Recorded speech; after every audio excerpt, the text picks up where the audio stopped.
وانكو السلامي صاحب وحن حاليك آخري بوغو تاريخ دمشق ابن عساكر إنو يري سهيلوها حسين مولالكي وحن ريكو أركي مالك من دينار دمشيسي كدب مركاسان كوري أبو يحيى ومحاد كلا كلانتي ربيقا waxau yidhi waxaan kala kulmay dambiyaad u badan oo iga tirtiray meel wanaagsan oo aan ka haystay Ilaahay saaxiib malaha Ilaahay ka leedahay wanaaji ma jirto wax ka wanaagsan malaha suuban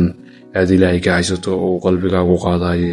qalbigaaga malahaasi ka buuxo yaqiinsan in Allah taaq badanahay haddii aad hantisiiso qalbigaaga uu cafinayo marka kafantaada lagu labiso qabrigaagana ciid lagu rogo waxaad ku jirtaa gacanta rabbiga aad soo soo jirtay isaga deeq badanihi hadirtii wax u sadaqaysan jirtay deeq badanihi hadirtii wax ugu dabacsaneen adigoo oo doonayay inuu isaguna adiga ku dabacsanaado deeq badanihi hadirtii dadka niyadda ugu dhisi jirtay adigoo doonayay in adiga niyadda ku dhiso deeq badanihi arrimahaas oo dhan isaga kaga cabsan jirtay qofka ka cabsadaan uu nabad galay saaxiib hadda lafteeda waxaad ku jirtaa gacanta Ilaahay malaha rabbiga ka leedahay wanaaji saaxiib muuminku haddii uu laabtay Ilaahay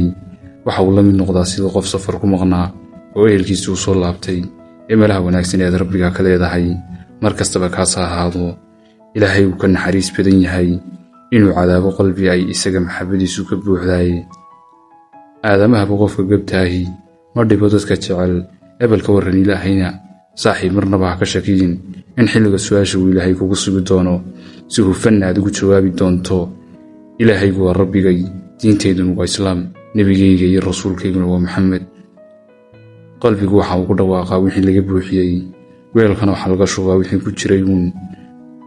Ilaahay uu ka deeqtoon yahay inuu la bacdabaaleeyo qalbi isaga laga buuxiyay saaxiib marnaba ka shakiyin inaad kitaabkaaga midigta ka qaadanayso ehelkaaga iyo dadka aad tabashayna aad u imanayso adigoo ku leh wax kan kitaabkayga ee akhriya kitaabkaasi laga buuxiyay salaada soonka sadaqada istighfaarta iyo niyad dhiska dadka kale Ilaahay qofka la midigta ayuu uga dhiibayaa malaha rabbiga ka leedahay wanaaji saaxiib marnaba ka shakiin inaad jidka siraad si fudud ku dhaafayso hatta adigoo dambiye ku soo dhacay miyaad ilowday markastoo aad dambaabtaba qomamadii ka dambaysay aad ka ciishoonaysay miyaad ilowday istighfaarta aad rabbiga gacmaha ugu horsanaysay iyo qalbi jabkaagii ka dambeeyay dambigaas waxaa soo dham Ilaahay agtiisa kama aha mala yacmida saaxiib marnaba ka shakiin inaad jannada xisaab la'aan iyo cadaab la'aan ku galayso nabiguna sallallahu alayhi wasallam gacantiisa kugu waraabinayo cabitaan aanu dib dambe haraad kaaga dambeynaynin intaas oo dhan kadibna aad wajiga rabbiga daawanayso ma jirto wax intaas ka wanaagsan haba yaraatee ma jirto malaha rabbiga ka haysato wanaaji nabadina saaxiib